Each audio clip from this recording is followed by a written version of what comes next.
नमस्कार दोस्तों, स्वागत है आपका हिंदी नॉलेज शो में। तो दोस्तों, S-400 दुनिया का सबसे बेहतरीन एयर डिफेंस सिस्टम, दुनिया का सबसे बेहतरीन हथियारों की जब लिस्ट बनेगी तो S-400 का उसमें आना निश्चित है। अब तक इसके लिए सब कुछ बेहतर चल रहा था, लेकिन हाल ही में पिछले कुछ दिन के अंदर ही कुछ ऐसी घटनाएं घट गई हैं जो भारत के लिए एक बहुत बड़ा झटका है। जी हाँ, और यही नहीं, इन घटनाओं के बाद पश्चिमी देशों में तो S-400 को एक कागजी शेर तक भी कह दिया गया है। सब कुछ मैं आपको बताऊंगा, लेकिन उससे पहले हम थोड़ा बैकग्राउंड में चलेंगे ताकि आप पूरी इस बैक स्टोरी को भी समझ जाएं। 2015 का समय था दोस्तों। उस समय S-400 को किसी देश ने नहीं खरीदा था, लेकिन अचानक से चीन ने S-400 की डिलीवरी कर ली रूस के साथ में। उस टाइम पर भी S-400 एक बेहतरीन डिफेंस सिस्टम था, लेकिन दुनिया में अभी तक उसे किसी ने खरीदा नहीं था। लेकिन जैसे ही चीन ने इसे खरीदा, भारत के यहाँ पर एक वार्निंग अलार्म थी ये भारत के लिए। तो ऐसे में भारत ने भी S-400 एयर डिफेंस सिस्टम की खरीद की प्रक्रिया लगभग शुरू कर दी थी, लेकिन भारत इसे डिले कर रहा था। क्यों? क्योंकि भारत को यह पता चल गया था कि S-400 की डिलीवरी चीन को 2018-19 तक ही मिलेंगी, और भारत खुद का एक XRSAM और दूसरा BMD एक एयर डिफेंस सिस्टम तैयार कर रहा था, और भारत को उम्मीद थी कि ये तैयार हो जाएगा समय पर, और इसकी वजह से भारत ने इसे डिले करना शुरू कर दिया। और आपको खुशी की बात बता दूं कि भारत ने अपनी तय सीमा के अंदर BMD एयर डिफेंस सिस्टम को बना भी लिया है। बस अब सरकार से अप्रूवल की उसे ज़रूरत है, अप्रूव होते ही वो तैनात भी हो जाएगा। लेकिन चलिए हम अपनी स्टोरी में चलते हैं। तो भारत इसे 2018 तक इसे खींचता रहा। 2015 से देखिए कितना लंबा टाइम भारत ने खींच दिया, और रशिया को ऐसे बस अपने साथ लगाए रखा कि हम खरीदेंगे। लेकिन जब रशिया को पता चल गया कि भारत खुद का BMD तैयार कर रहा है, तो उसने एक खबर लीक करवानी शुरू कर दी। खबर क्या थी कि रशिया, आपने भी सुनी होगी बहुत ज़्यादा, कि रशिया पाकिस्तान को S-400 बेचने वाला है, और ये अफवाह जंगल में आग की तरह फैल गई, और इससे भारत के हाथ पांव भी फूल गए। फिर भारत को मजबूरी में S-400 की जो सौदे थी वो करना पड़ा। 5 हमने सिस्टम उसके खरीद लिए, और साथ ही उसमें ये भी लिखवा लिया जो डील थी कि आप कभी पाकिस्तान को S-400 एयर डिफेंस सिस्टम नहीं बेचेंगे। तो यानी कि भारत ने प्रिवेंट कर दिया एक और देश को, अपने पड़ोसी को S-400 बेचने के लिए। रूस को साथ ही अपने पास भी खरीद लिया। चूंकि S-400 को भारत ने भले ही मजबूरी में खरीदा हो, लेकिन ये एक दुनिया का बेहतरीन एयर डिफेंस सिस्टम था। भारत ने इसी के हिसाब से अपनी रणनीतियां बनानी शुरू कर दी। हमें उम्मीद थी कि 2020 के अंत तक हमें पहला सिस्टम मिल जाएगा, और पाकिस्तान के फ्रंट पर हम इसे लगा देंगे, और पूरी पाकिस्तान बॉर्डर सिक्योर हो जाएगी हमारी, और इससे हम पाकिस्तान के न सिर्फ हवाई हमले बल्कि बैलिस्टिक मिसाइलों के हमलों को भी रोक सकेंगे, और चीन के बॉर्डर पर हम ज़्यादा ध्यान दे सकेंगे। लेकिन हमें भी डिलीवरी लेट होती चलेगी। चीन को तो 2018 में मिल गई थी एक। हालांकि ये भी एक भारत के लिए झटका था। भारत ने अब तक BMD को इसलिए अप्रूवल नहीं दी थी क्योंकि भारत ने सोचा कि जब हमें S-400 मिल जाएगा, तो यानी कि BMD की हमें अभी शॉर्ट टर्म में जरूरत नहीं होगी। हम क्या करेंगे, उस पर और रिसर्च करेंगे, उसको और रिफाइन करेंगे, साथ ही उसकी जो रेंज है उससे और ज़्यादा तेज़ी से बढ़ा देंगे, ताकि आने वाले समय में हमें ना तो S-500 यानी कि जो S-400 का अगला वर्जन आने वाला है, ना तो वो खरीदने की जरूरत होगी, ना ही कोई और एयर डिफेंस सिस्टम हमें खरीदने की जरूरत होगी। हम घर में ही अपने खुद डेवलप करेंगे BMD को, और उसे और बेहतर बनाते चलेंगे। लेकिन ये खतरा भारत के लिए ये हो गया कि चीन का खतरा हमारे सामने है। S-400 की डिलीवरी हमें लेट हो चुकी है कोरोना वायरस की वजह से, या किसी और वजह से। रूस ने अभी तक हमें कोई डिलीवरी नहीं दी है, और BMD को सरकार ने अभी अप्रूव नहीं किया है। हालांकि अभी कुछ दिन पहले जब राजनाथ सिंह जी हमारे रक्षा मंत्री गए थे रूस, तो उन्होंने एश्योर किया है और बातचीत भी की है कि जो रूसी रक्षा मंत्री थे कि आप हमें तेज़ी से S-400 की डिलीवरी करें। तो उन्होंने हमें एश्योर किया कि अगले साल तक हमें डिलीवरी मिल जाएगी। तो यानी कि ये भारत की स्ट्रैटेजी के लिए बहुत अच्छी बात थी। लेकिन जो बातें अब S-400 के बारे में निकलकर सामने आई हैं, वो भारत के हाथ पैर फुलाने वाली है।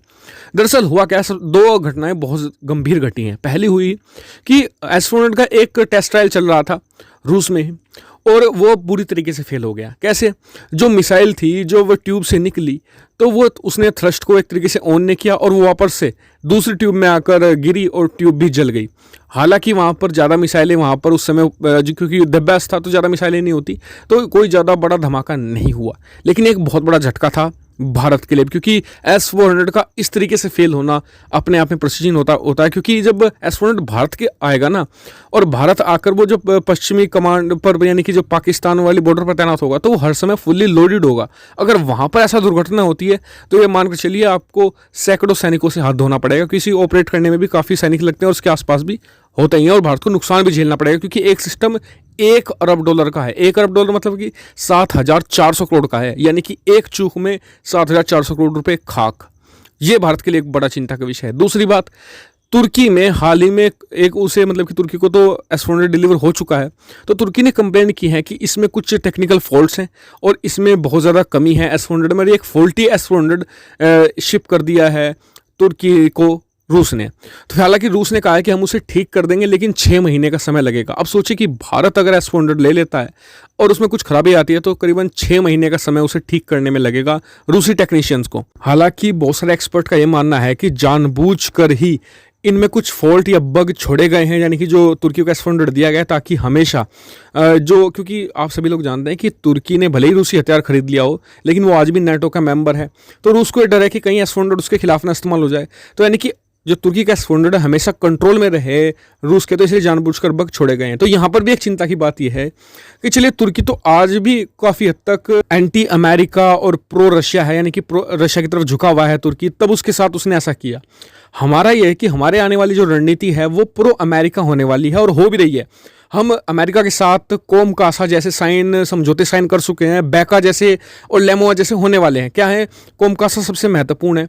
अमेरिका जिसे भी अपना सबसे बड़ा एलाई बनाता है उसके साथ कोम कासा जरूर साइन करता है, यानी कि दुनिया में अगर कहीं भी अमेरिकी शिप है उसे कोई भी इंटेलिजेंस इनपुट मिलती है तो वो बिना एडिटेड और बिना फिल्टर किए हुए बिल्कुल रो फाइल में भारत को मिलती है। तो यानी कि आप सोच सकते हैं कि दोनों देशों की सेना कितनी एक तरीके से इंटीग्रेटेड है। और अगर भारत को जो वो तुर्की कोई जो उसके आज की तारीख में दोस्त है और कि भारत प्रो अमेरिका है, तुर्की के साथ ऐसा कर सकता है तो भारत के साथ भी ऐसा कर सकता है, यानी कि भारत को भी बहुत समझदारी के साथ काम लेना चाहिए। और आपको बता दूं कि S-400 को जब भारत ने खरीदा था तो अमेरिका ने F-35 का ऑफर भी दिया था भारत को कि आप S-400 मत खरीदिए, हम आपको F-35 दे देंगे गुपचुप तरीके से। लेकिन भारत ने अपनी सोचा कि कभी पाकिस्तान को S-400 ना मिल जाए, इसलिए तो जो F-35 का ऑफर था सोचा कि उसे बाद में देखेंगे। हालांकि इन दो दुर्घटनाओं के बाद क्या आपको लगता है कि भारत को F-35 ले लेना चाहिए था S-400 की जगह? तो देखिए, मेरा जवाब तो ये होगा कि उस समय भारत की रणनीति कुछ और थी। भारत उस समय थोड़ा डिफेंसिव था। आज की तारीख में भले ही हम अटैकिंग हो, क्योंकि देखिए S-400 को बनाया गया है प्योर डिफेंस के लिए, ये सिर्फ सुरक्षा करता है। F-35 को बनाया गया है अटैक के लिए, वो भी दुश्मन के घर में घुसकर। भारत उस समय थोड़ा डिफेंसिव था और दूसरा, भारत को पाकिस्तान को S-400 बेचने वाली खबर से हाथ पार वैसे ही फुले हुए थे, तो इसलिए भारत ने S-400 को चुन लिया था। F-35 को हम भविष्य में वैसे देख लेंगे।